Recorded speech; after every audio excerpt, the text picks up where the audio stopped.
Hello, beautiful soul. Welcome to your sleep story. I am Teresa Noy, your radical self-love coach. I work with high-achieving women who typically put themselves last to love themselves enough to put themselves first.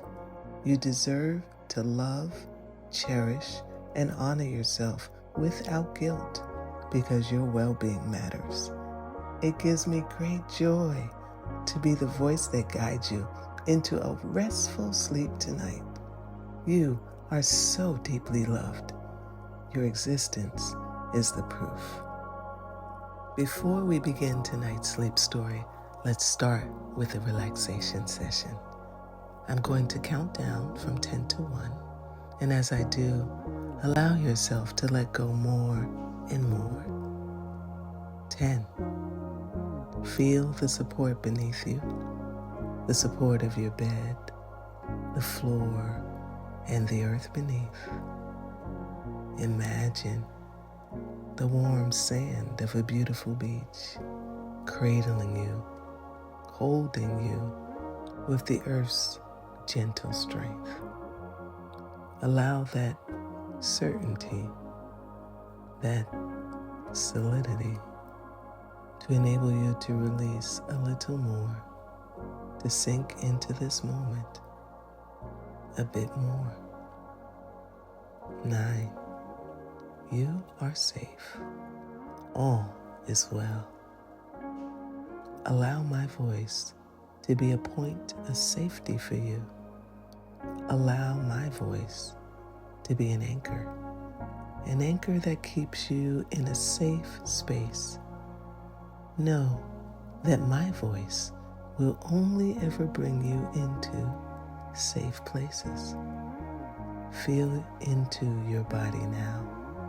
Notice where you might be holding tension. Maybe your feet, your hands, your face, or your belly.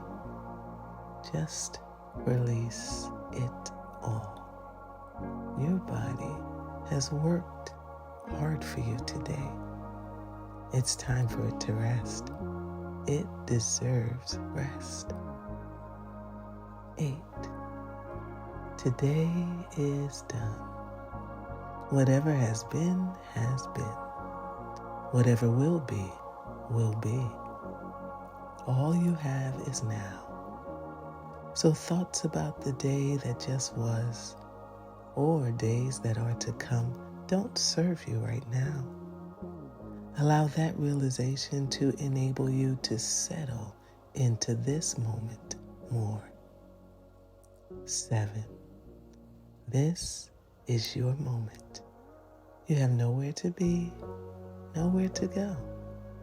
The only place you need to be is here, enjoying this cozy sleep story and the sound of my voice. You deserve it. 6. You deserve it. You deserve rest. You deserve sleep. You deserve to be here. Allow that fact to help you let go a little more. 5. Perhaps allow yourself to feel a little gratitude now. Gratitude for this moment.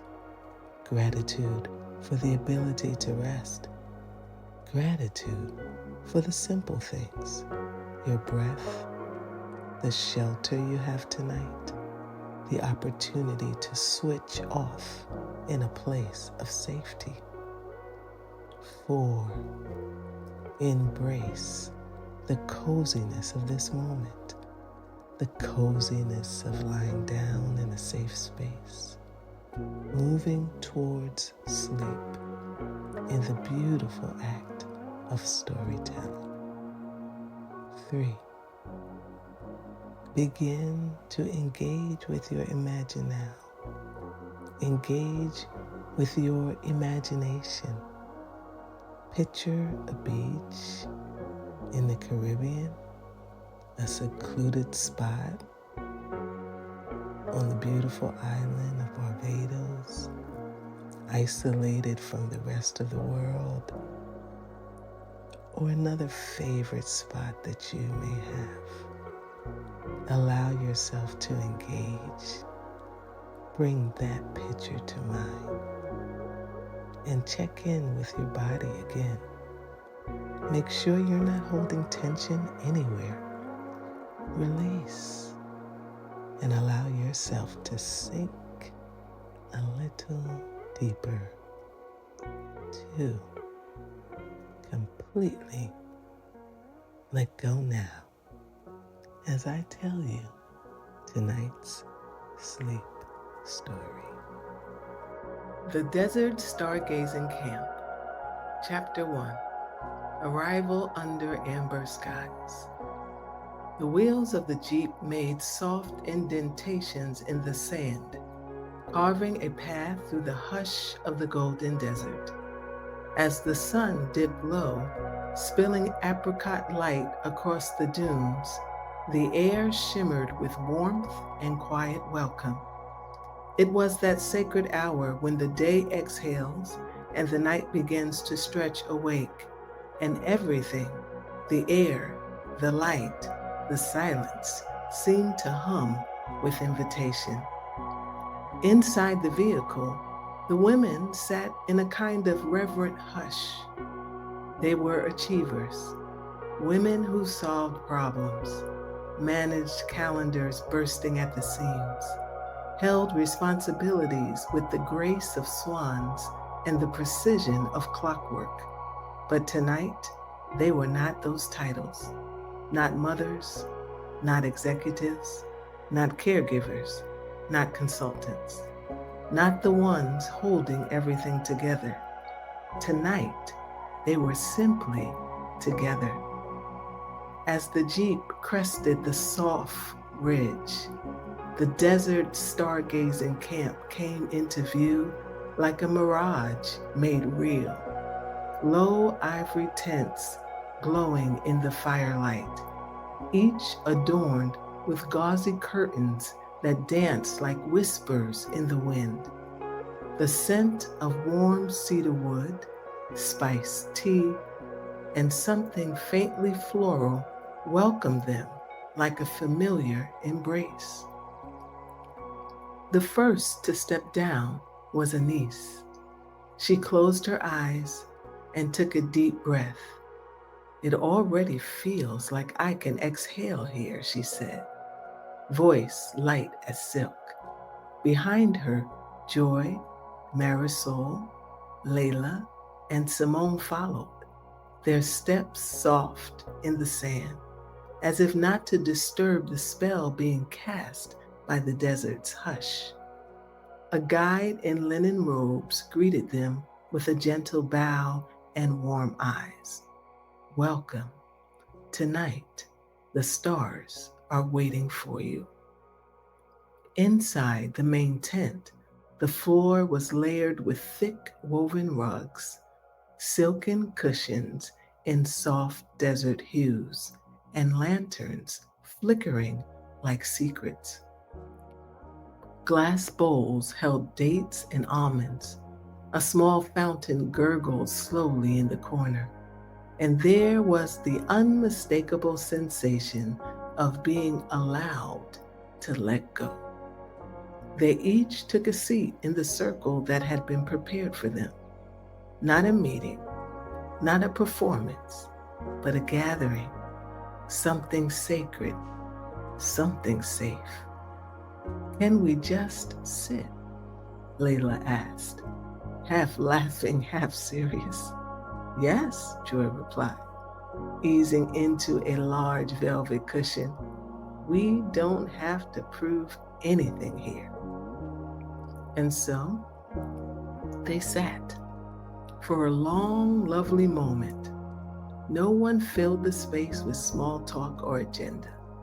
The silence was warm, not awkward, like a desert night just before the stars bloom.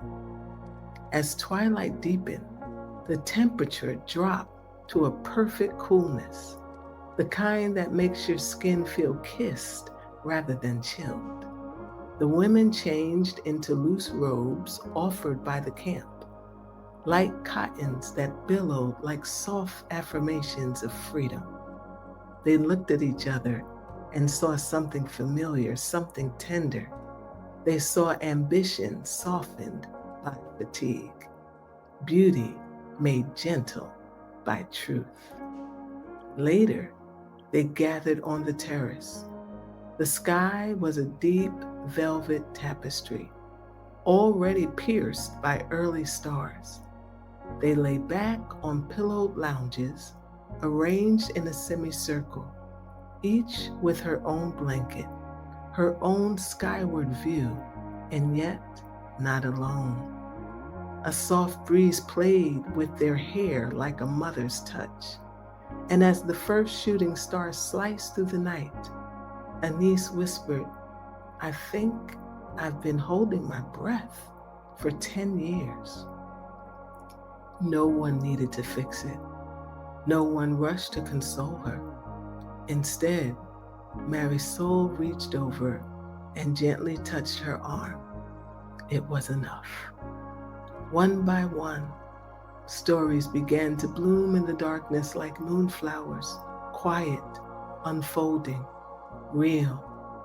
There were stories of pretending to be okay, of sacrificing sleep for approval, of smiling through exhaustion, of showing up when the soul whispered no.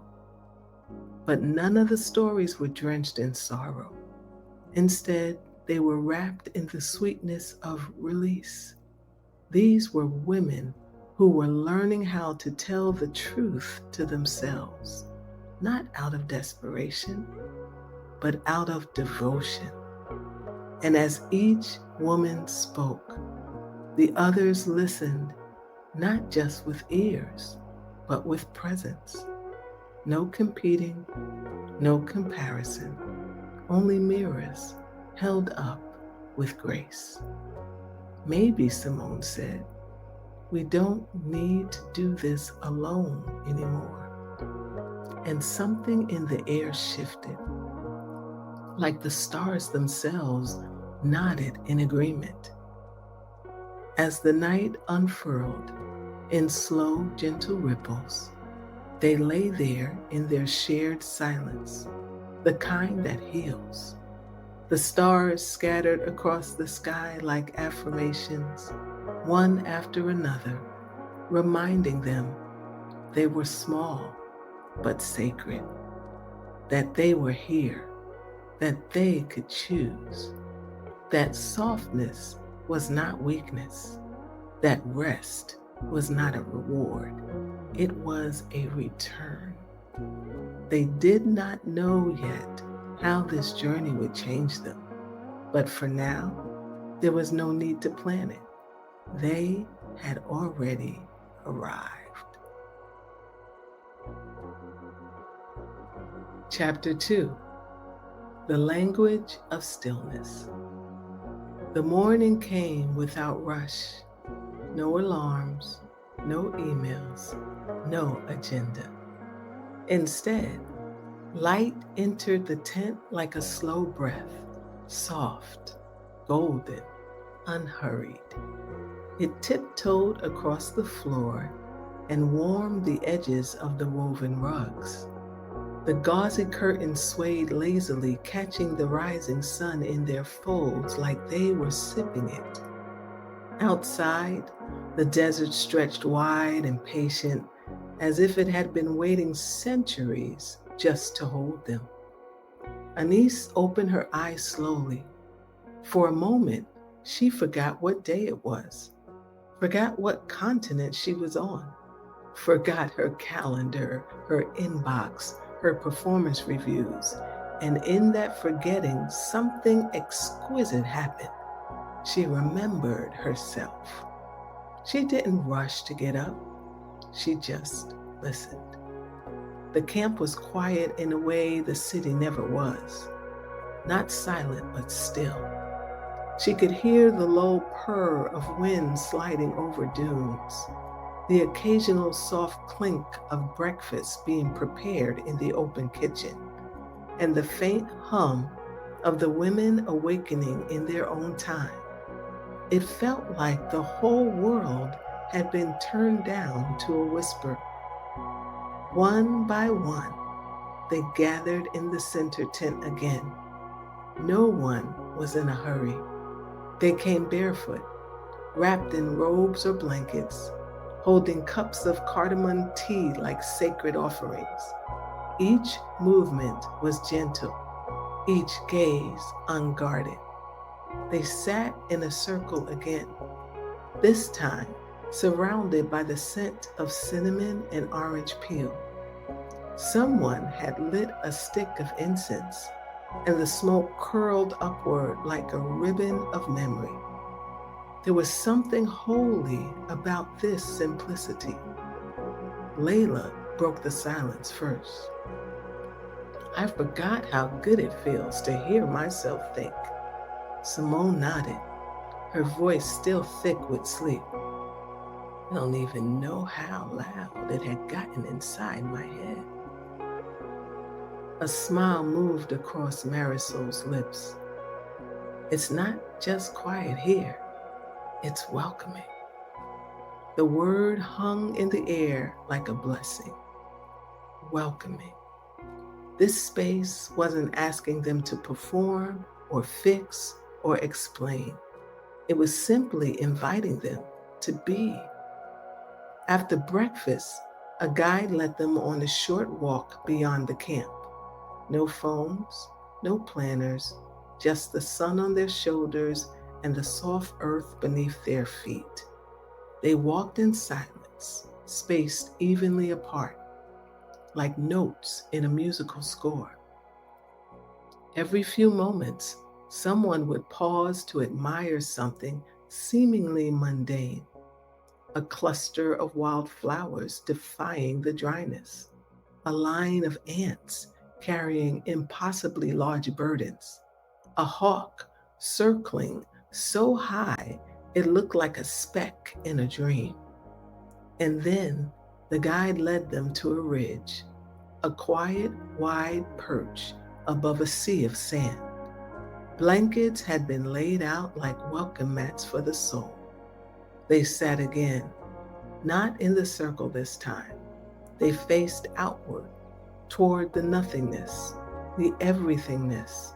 The horizon stretched so far, it felt like an invitation to expand. Let's not talk for a while, Joy said, her voice low and rich. Let's listen to what's already here. And so they did. They listened to the wind stroke the side of the dunes like it was smoothing down a child's hair.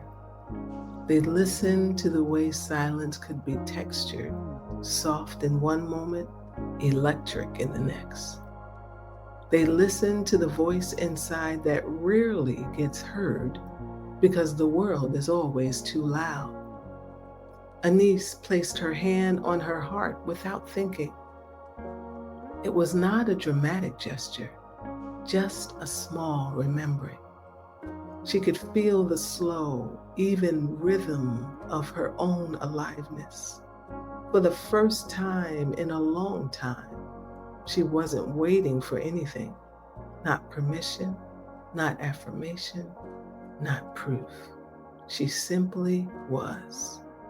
And around her, so were the others. Simone leaned back and let her head rest on the shoulder of the dune. Her eyes closed, and she whispered, "This is what I want more of, not just quiet, presence." Marisol stretched her arms to the sky slowly, deliberately. "I want to keep this softness. I want to protect it." They all murmured their own small agreements, like petals opening to the sun.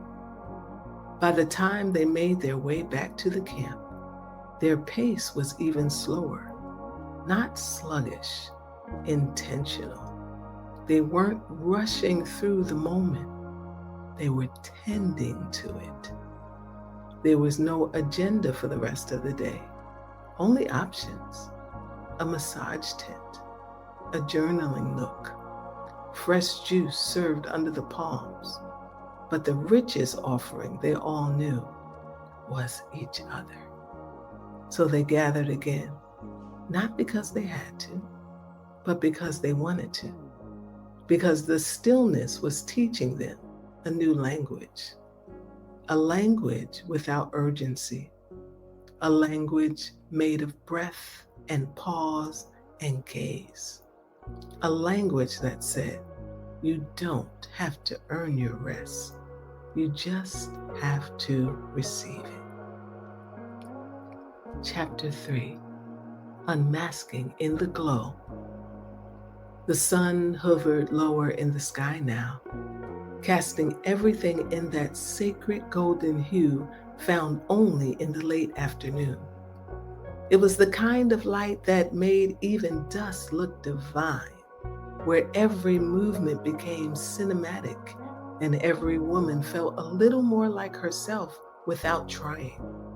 Back in the circle tent, the women had begun to shift, not drastically, not loudly, but in that slow, real way that matters most. The cushions were now a bit rumpled, the robes a little looser, the hair a bit more undone. But the biggest change wasn't visible. It was in the way they were sitting, open, relaxed, no crossed arms, no legs tucked away. The camp had begun to melt away the unnecessary. Layla reached for a fig and said with a gentle smirk, you know what's wild? I feel more whole here in this sand and silk than I do in my own office, where I have everything I ever worked for. That truth landed without shock, just understanding. They each nodded. Anise leaned forward, wrapping her fingers around a cup of hibiscus tea. When did achievement become armor? When did we decide it was safer to wear the mask than to be seen? Simone, quiet until now, placed her hands in her lap and met their eyes one by one. I think I got so good at playing the role that I forgot I was playing it. I became what people needed, efficient, sharp, controlled. But here, something inside me feels softer. I don't want to lose her again. Silence followed, but not the kind that's empty, the kind that holds you. Then Joy spoke, her voice steady and low. Let's take the mask off, just here, just now, for real. It wasn't a metaphor. One by one, they took a breath and named something they'd been hiding. Not confessions, not weakness, just truths too heavy to carry alone. Layla went first. I'm scared. I've built a life that looks perfect, but doesn't feel like mine. Marisol followed. Sometimes I feel like if I stop giving, I'll disappear. Anise, I don't know how to rest without guilt. Not really. Simone, I want to be more than what I produce, but I don't know how. Then Joy paused and whispered, I miss myself.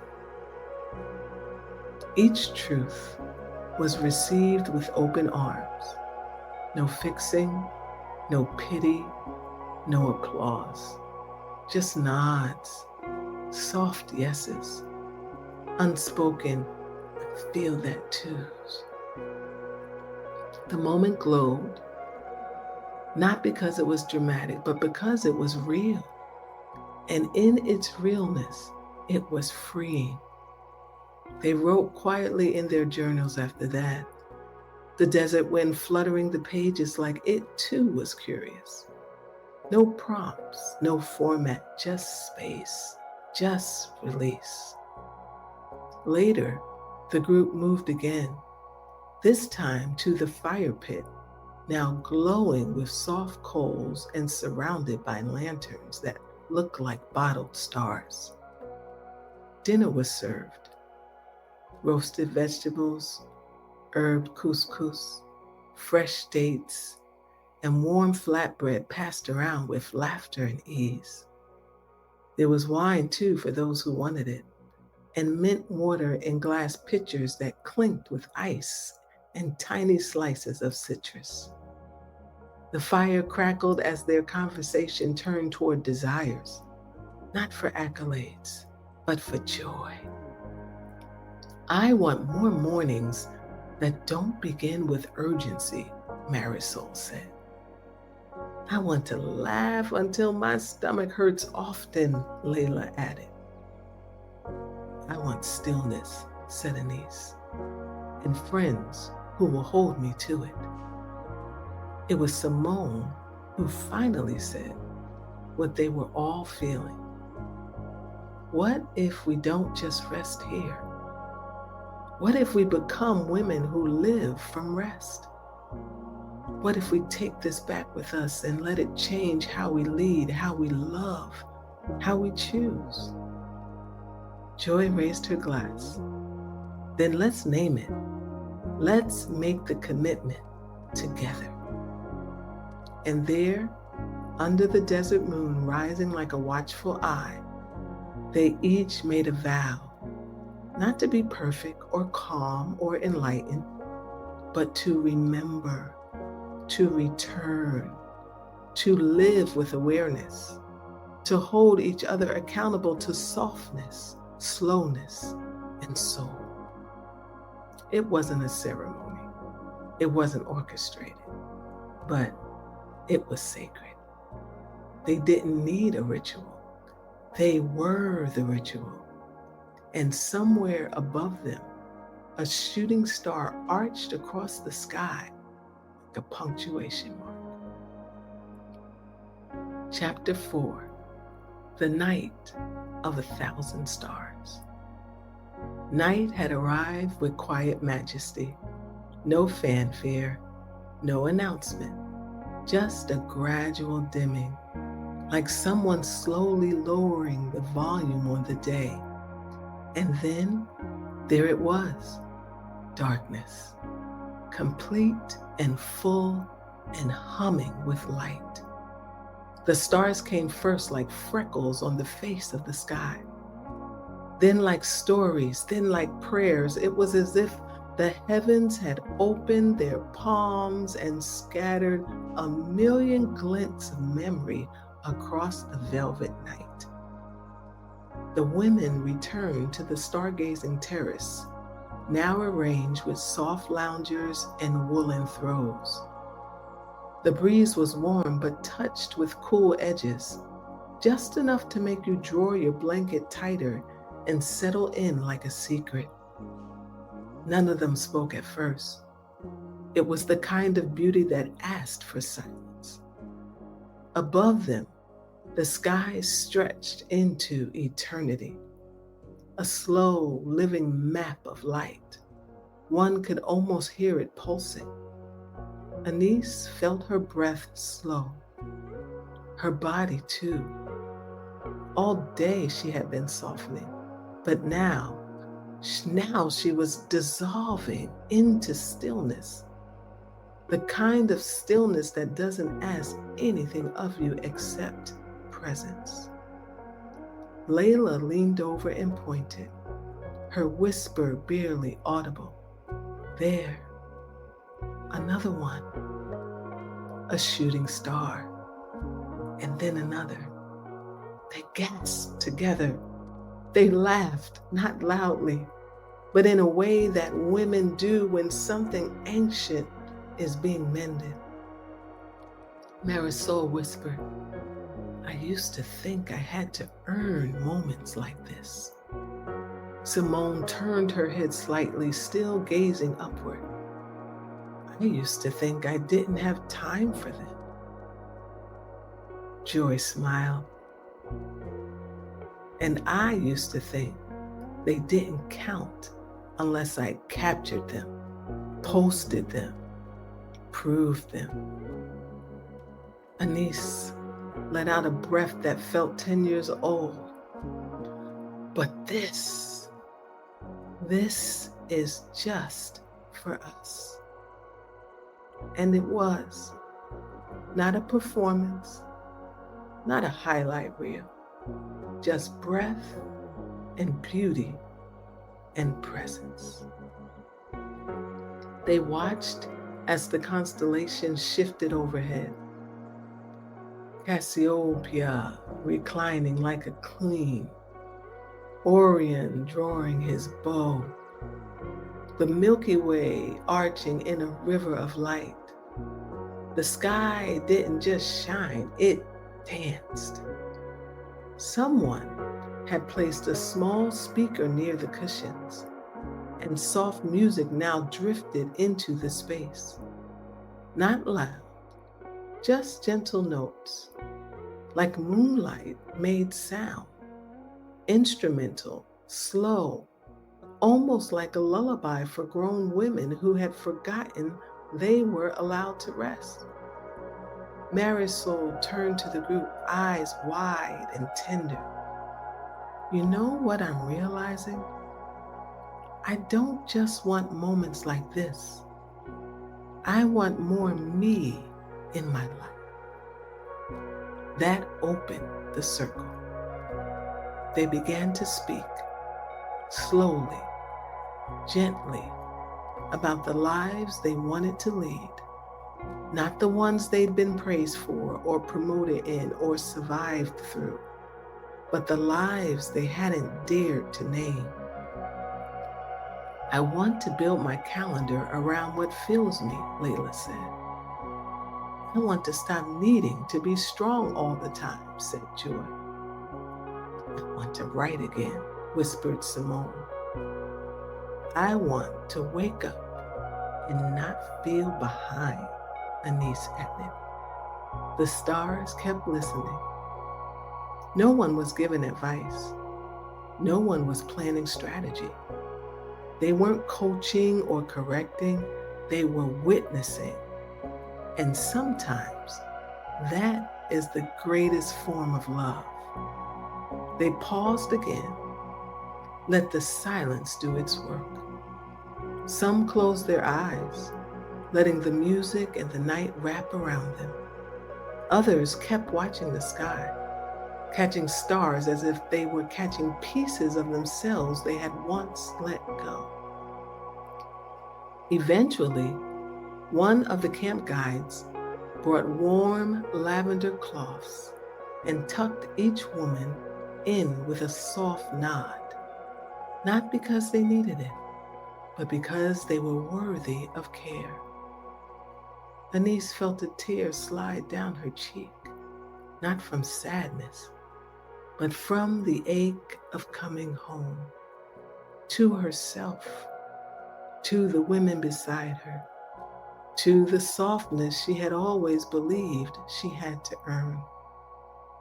She looked over at Joy, who reached out and gently took her hand. No words, just a palm in a palm, steady, present.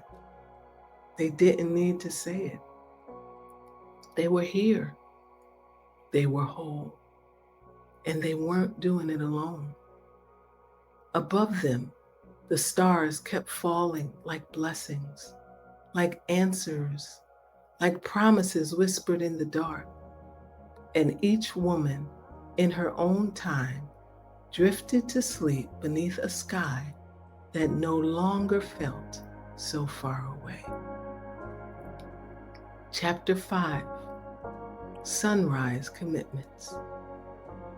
Before the light broke over the dunes, a gentle bell rang once, then again. It was not jarring.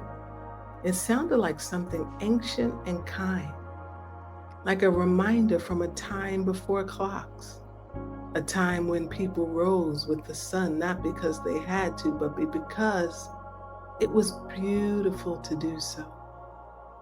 Anise stirred beneath her blanket. Her body, usually resistant to morning, didn't resist this time. There was something sacred in the hush, something too precious to miss. Around her, the others were waking too, not with alarms or anxiety, but with a softness that mirrored the sky. The desert was still wrapped in a shadow, a deep indigo that held the last whispers of night. But on the horizon, a golden thread had appeared, thin, quiet, certain. She followed the path the guides had lit, small lanterns flickering low in the sand. Barefoot, wrapped in shawls, their bodies still warm from sleep. The women moved together toward the sunrise platform. It was a raised terrace that overlooked the eastern ridge. Cushions and low stools were arranged in a half circle, facing the horizon like reverent observers of something holy. They sat together again, shoulder to shoulder now, unarmored. A tray was passed with small cups of rose water. Each woman took one. No toast, no clinking glasses, just quiet sips. The cool floral liquid slid down like a blessing, like a permission slip to begin again. The sky began to shift slowly, purple fading to deep pink, then orange, then peach. The edges of the dunes caught the first light, turning gold as if the desert itself were waking from a dream. Marisol leaned into the silence and whispered, "There's something about watching the sun rise that makes everything feel possible again." Layla nodded, like the day isn't coming at me, it's opening for me. The sun, now a soft orb, began to lift itself over the dunes. Its light spread gently over their faces, turning each woman into a silhouette and a glow. It was not harsh or blinding. It was warm, familiar, forgiving. Joy exhaled slowly and placed her hand over her heart. "I want to begin from here, from this feeling." Anise reached for her journal, tucked into a basket nearby. She opened it slowly, letting the paper catch the light. There was no prompt, no timeline, but something in her spirit whispered, "Name what matters, claim what's true, say yes." And so she began to write, not from a place of productivity or obligation, but from clarity. The others followed. What poured onto the pages wasn't strategy, it was soul. Not goals, but longings. Not to-do lists, but truth lists. There were words like, "I want to feel light in my body. I want to rest without explaining it. I want my no to be as sacred as my yes. I want to lead with presence, not pressure. I want joy that doesn't need a reason. I want to walk in partnership with myself and with women who see me." Each woman took her time. No rush, no competition. It wasn't about being first or right, or profound. It was about being real. When the writing slowed, the guide brought them smooth stones and tiny bottles of oil. The stones had been warmed by the sun. The oil carried the scent of myrrh and neroli. Each woman anointed her stone with intention, whispering to it the one thing she would carry home. Simone held hers to her chest. This is my reminder that rest is not absence, it's return. They passed around the stones like sacred tokens, letting each one be witnessed. No need to explain, just here is who I am choosing to be. Afterward, they stood as a group, not in a line, not for a photo, but in a quiet, shared stillness, shoulder to shoulder, unmasked, unrushed. And Joy, ever the anchor, said softly, let's hold each other to this. When we go back, when the inbox fills, when the old patterns whisper, let's remind each other who we really are. Anise turned to the others, her heart wide open. Let's be the women who come home to themselves and help each other stay there. And just like that, they linked arms. No ceremony, no chant, just commitment.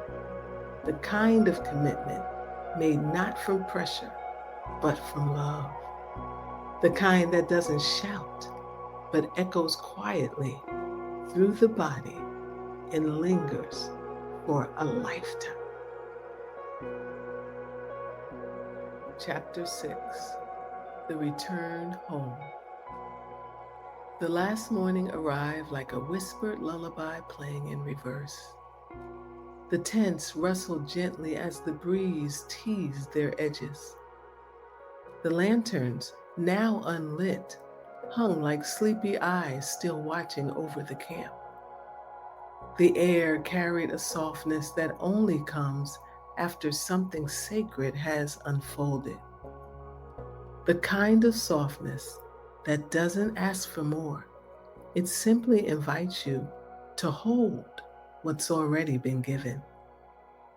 The women moved through the camp slowly, not because they were tired, but because they were aware. Each motion, every glance, every breath held intention. There was no rush to leave, only reverence for what they were bringing with them. They dressed in their travel clothes, soft linens, simple scarves, grounded colors that now felt like extensions of the desert itself. Their suitcases, though the same in weight, somehow felt lighter. Maybe it was the leaving behind. Maybe it was the carrying forward. Before departure, they gathered one final time in the circle tent.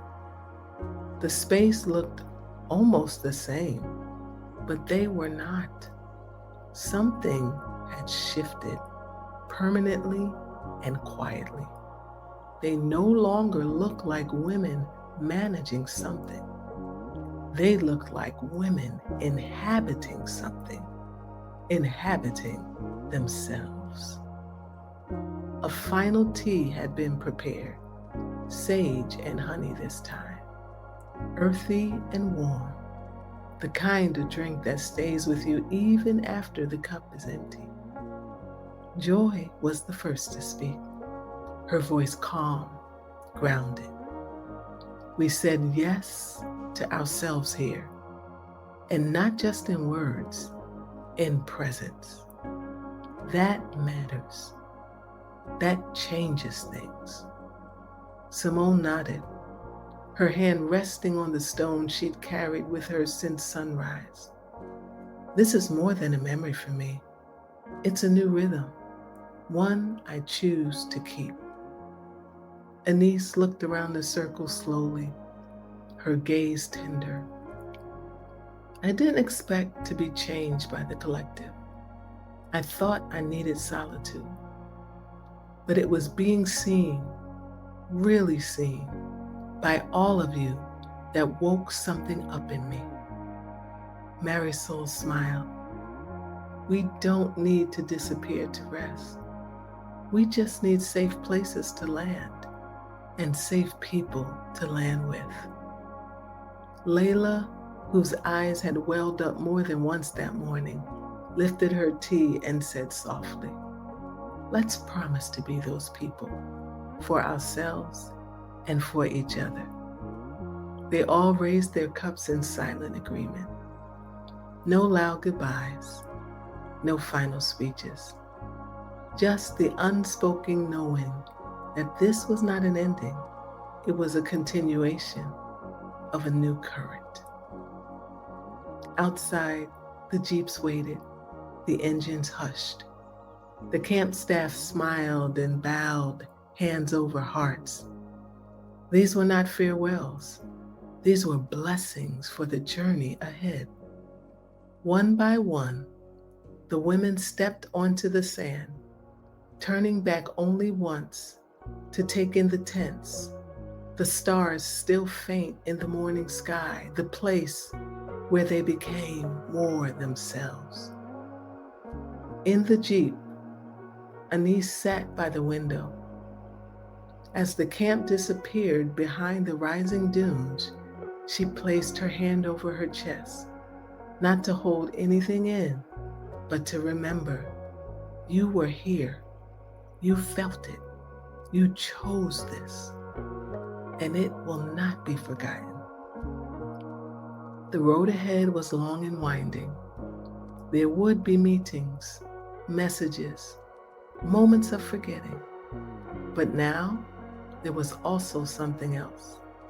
A promise whispered under starlight, a sacred circle of women, and a truth that can never be untold. You are not alone. You are already enough. And your rest is not weakness, it is wisdom. Back home, there would be days that rushed and days that stilled. But deep within each of them, there would always be a stretch of desert sky, a terrace of cushions beneath a galaxy of stars, and the memory of hands held, hearts opened, and lives claimed, not through striving, but through surrender. And in that remembering, they would rest, they would rise, and they would return to themselves again and again. Just like the sun, just like the stars, endlessly, beautifully, and without apology. The end.